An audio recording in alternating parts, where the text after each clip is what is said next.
Посебно загрижува и денес за прв пат го слушнавме во историјата на Република Македонија од еден председател на државата, дека тој и неговите соработници имаат сознанија дека врз основа на устна наредба Управата за безбедност и контраразузнавање ги следи комуникациите на председателот на државата, на неговото семејство и на неговите блиски соработници.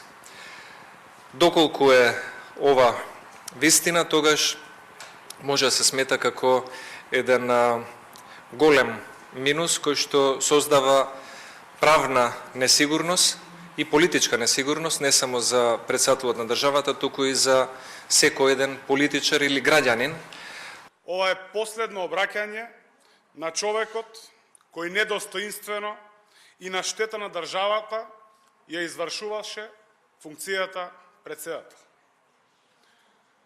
Ѓорги Иванов не успеа и нема да успее да го попречи напредокот на Република Македонија.